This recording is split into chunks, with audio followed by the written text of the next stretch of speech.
And we are back here on Business Casual. Thank you so much for joining us. My name is Nav Nanwa. Food trucks and pop-up shops are changing the restaurant industry, and we're actually seeing that locally here in the Brampton area as well. I would say Peel in general, with courtesy of this individual, Mr. Rick Matharu from Rick's Good Eats. Rick, thank you so much for joining me. Thanks so much for having me. Man, it's exciting because you are redefining the samosa with your many creations. I gotta ask you, man, like, how did that concept come about? How did you decide to take a big piece of South Asian culture and just really make it your own? You know what? It's just about having fun. So growing up, my mom I used to always hate eating Indian food. Yeah. And so. Don't we all? Yeah, like when we're growing up. So she's like, no, you have to eat this. You have to eat this. I'm like, okay, fine. So she was sneaking flavors into burgers and pizzas and, everyday food. Yeah. And so growing up now, I'm just like, okay, that's a great idea. And I'm sure your parents probably did that. And we've all grown up doing it with our parents doing that. So I'm like, okay, let's figure out a way where we can introduce Indian food or other food as well to the general public. And that's by taking something that you're kind of used to, like a samosa or a lasagna, and sneaking in those flavors and offering it to them. Like, hey, you might not know what a butter chicken is, but you know what a lasagna is, so try it out. Yeah, exactly. And I remember when you first came out with like your first batches of different styles of samosas, courtesy of Rick's Good Eats. I remember looking at them like, man, these sound amazing. Yeah. But then they're also polarizing at the same time. Because I'm like, I'm gonna have the samosa shell, but then there's gonna be jerk chicken inside. Yeah. And then when I tasted it, I was like, man, my mouth was just dancing with just happiness. That's what we want. That's what we want to hear. It's been you got to do it right. Yeah. Right. You can't just take a scoop of butter chicken and throw it into a samosa and close it up. Right. There's a lot of recipe development that goes behind it, months and months. Sometimes my buns will pop showing that, but yeah, it's a lot of fun, and it's a way for people to enjoy different cuisines through a samosa or a lasagna or burgers or whatever it may be. One of the exciting things about Rick's Good Eats is the fact that you pretty much have brought the whole pop-up shop concept to like the city of Brampton. And we were talking about this off air about how when you think of pop-up shops or you think about food trucks, a lot of it are like in urban centers. You think of downtown Toronto, maybe you're thinking about going to New York or and then whatnot. But the fact that you sort of brought it to like the suburbs, how has that been for you? And how did you kind of come up with the idea of doing pop-up shops? It was first of all, it's going amazing. I put it as a challenge for myself. I'm like, you know what? If we can drive to Toronto and go there for Good Eats, why can't Toronto come to us? Exactly. Peel Region is such a cool place. Yeah. We've got some really cool talent here. Got some awesome places to go check out. I'm like, let's just, and that was the question. Should we do it in Toronto or should we do it in Brampton? Yeah. She's like, no, let's just do it in Brampton. Yeah. And let's have fun with it. And we did it, and the response has been amazing. We get people from like Niagara Falls, from Oakville, from Markham, from Toronto, from New York City.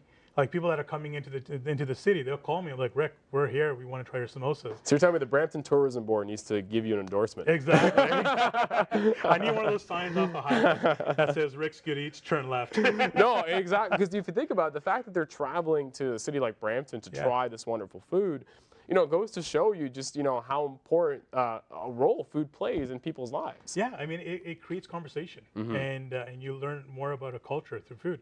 I mean, if we're all sitting at a table and it's over food, we're all laughing, sharing a good time, having a good time. So food brings that positive, loving energy. And I think that's what we love to do at Rick's Good Eats, is just share our love with everyone else through Good Eats that you might not even heard of. It would be not good for me without mentioning the fact that a couple of years ago, you actually won Recipe to Riches for the legendary butter chicken lasagna, which was sold across many grocery stores, courtesy of President's Choice. Yeah. How have you taken, I guess, those learnings and put it towards, these new endeavors that you're pursuing or these new products? And how would you describe, I guess, the future of fusion cuisine as we move forward? It's just staying true to your product and to yourself. Don't overdo it, don't overthink it, and just have fun with it. But we want to be able to showcase the Good Eats through these kind of ideas and these kind of endeavors. President's Choice was amazing, but now it's like, okay, where do we go from here? How do we do this? What do we do next?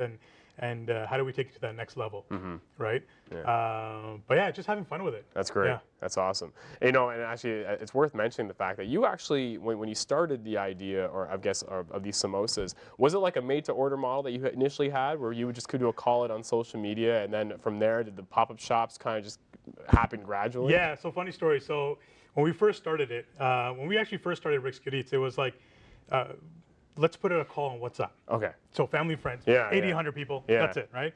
And then people are like, hey, like we want this samosa. Can we come by and pick it up? I'm like, yeah, sure. Come by the house, pick it up, whatever. Yeah. And then all of a sudden, people start, messaging me like, hey, can we get my grandmother or my uncle or my aunt on this list, on this WhatsApp list? I'm like, all right, cool. So we put them on a list, and they're like, okay, we can't just do this from this location. We got to move into a pop-up location. Yeah. Open up a pop-up location, and we start putting on Instagram and Facebook and so forth, and it just blew from there. So we get messages, random messages all the time, like, are you open today? When are you open? We want to come check it out. So it's been really cool. It's been really cool in that way. And if you think about, within the restaurant industry, that this is becoming a common norm now. Like pop-up shops, food trucks, these are becoming, the new go-to restaurants per se versus, going to a sit-down. And sit-downs are still cool, but it looks like more and more people are seeking those fusion eats, those good eats, and are going towards these unconventional means to really find them. Yeah, you're right. I mean, I think we're ready for it. I think Toronto's ready for it, and we've been able to, when we go to restaurants, everyone knows the general food of Italian food or Indian food and all that. And now it's just like, okay, how do we take that and have fun with it now? Yeah. So I think going to restaurants and being able to explore and have fun with different fusion cuisines, I think we're all ready for it. We live in such a diverse city. Like Toronto's so diverse. You can go to Brampton, Mississauga, Scarborough, Markham, and learn so much about different cultures through cuisine. Right? Especially since the fact that, within Peel, there's such a multicultural population here. Yeah. Like if everyone was to have their own avenues to kind of showcase the food that they make on an everyday basis, man, it'd be the most tasty experience of all time. You can travel the whole world in Peel, exactly. Basically, right? And that's the beauty of it. Yeah. One thing I would say that I think you're really effective at is your social media game. I think the way you tackle social media when it comes to whether it be ways to showcasing the new products that you're coming out with, or whether it be the call outs for what time the pop-up shops are open, that sort of led you to get nominated recently for the Business Excellence Award, courtesy of the Brampton Board of Trade in the communication category. What role has social media really played in really driving your business? Social media has been amazing. Number one, it's free. Yeah. Exactly. So you don't have to pay too much money to get your word across. But social media has been so great because, if you really stick to your guns and you put out a good product and you don't overthink about your post and what you do, I think you can really have a lot of fun with social media. Yeah. Whether it's a new recipe you're putting out, whether it's a pop-up location that we're going to be popping up at this event or whatnot, whether I'm going to be on a show with you, so go check it out on this time. People get to know that. And if you have fun with it and really be honest to what you're doing and really think about it. And if you're curating a post and like, would I actually double tap that? Yeah. Right? You can actually have fun with it, then you'll be really successful in what you do. And social media has been so amazing, like WhatsApp with our call-out group. For sure. Instagram has been amazing, just kind of not only in Brampton, but I mean, I get orders from all over the world. Really? Yeah. When I first put it out there, we had a glitch in our website. Yeah. And we were getting orders from England, from New Zealand, from India. Wow. I had 55 orders in the span of 24 hours. And I had to cancel and reimburse everyone because we had a glitch. And it was just because of social media. Yeah. It was Snapchat, Instagram, and Facebook. Wow. And it's so cool to be able to utilize that. And that's it. Not even go on TV and radio and other means of media, but just to kind of stick with social media and be able to kind of let that ripple out. That's great. Right? Yeah, it's really effective. And I think the one thing about social media is the fact that you're able to reach that many people without even knowing it, without just just simply being in Brampton, just kind of sitting on your couch, just doing your business. Yeah. And just have fun with it. Exactly. You mentioned Instagram, and I find that Instagram, people love posting pics about their food. Yeah. That seems to be the common thing. I'm guilty of it as well. And I find, do you think now social media has allowed more and more people to become foodies?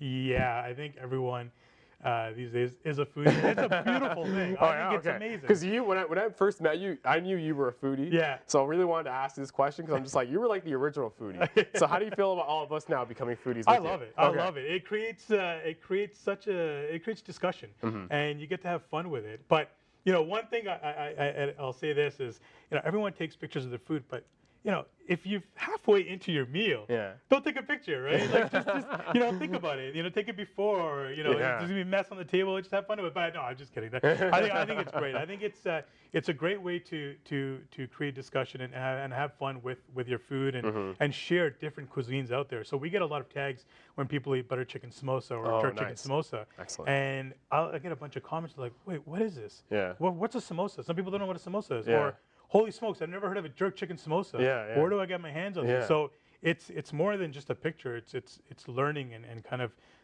engaging in this little screen and learning more about that food and that culture and beyond. Yeah, and the amount of times, like for myself, like I get tagged by like my girlfriend or my friends in like a Instagram post of like a restaurant somewhere. And it's like a picture of one of their cuisines. Like it's like the new way of being like, you know, this is what we're doing tonight. You know, this is like what we're gonna try. And, you know, it really brings that experience to life, and I think it's great. I've seen it work really well for your business. I gotta ask you. One of the things I noticed when it comes to you marketing your products is you really emphasize the fact that some of the products you produce are small batch, meaning that you only make a select quality, and it's like, hey, come and get it while it's hot. If not, you know, you snooze, you lose. Right. Why is that so important for you to put in your marketing? And what other marketing claims within the food industry are people now gravitating towards, or are consumers looking for when it comes to buying really quality food? Yeah, I mean, you know, we try to stay true to ourselves. Like, Rick's Good Eats is not just me; it's me and my mom. So when we offer our food, we want to make sure that you're getting that same quality that we make at home. Oh, awesome! Right. So we don't want to we want to make them in small batches, handmade, make really fresh ingredients, and make it with love. Right. So, for an example, when you go to some restaurants, they'll take it out of a package, and they'll prep it up for you. And, you know, it is what it is. You taste it in the quality and the ingredients. It's good, but it's just that. But we want to make sure that when you're coming to our restaurant or our pop-up shops, wherever it may be, it's food made with love and it's good ingredients. It's not, we don't cheap out on our ingredients. The meat that we use is good ingredients. And I think that's what a lot of people are kind of moving forward to. And I'll give you an example. I mean, you can go to McDonald's and spend $10, $12. You can go to a mom pop shop, spend $10, $12. You're going to get a homemade food, a meal from that mom and pop shop. Exactly. Right? And there's more love, and it creates that environment, right? So I think that's why it's more important to us, and I think that's what a lot of restaurants are kind of gravitating towards, and it's just a gateway to eating good, fresh food. Excellent. Yeah. Rick, we have less than a minute left. You're making me very hungry, man. I gotta pay your pop-up restaurant a visit. I gotta ask you, this is the last question is, do you have plans to open up a physical brick and mortar Rick's Good Eats shop where you can get samosas at any time? I'm glad you asked that. Actually, we are in the middle of renovations of our new restaurant. Yeah, we're going to be opening up in about 5 weeks. Wow. In Peel Region. So we're going to be not just doing samosas, but lots of other stuff, little pastas, burgers, different jots, and then it's going to be an event space as well. So it's going to be a place where people can come, enjoy food, discuss, and just have a good time. Wow. Yeah. Well, Rick, I obviously have to, pay a visit. I'm probably getting a lot bigger around the edges, but it's okay. Congrats again on your nomination for the Business Excellence Awards. And thank you so much for joining us here on Business Casual. We will see you again here next week on Rogers TV. Awesome. Cool, man.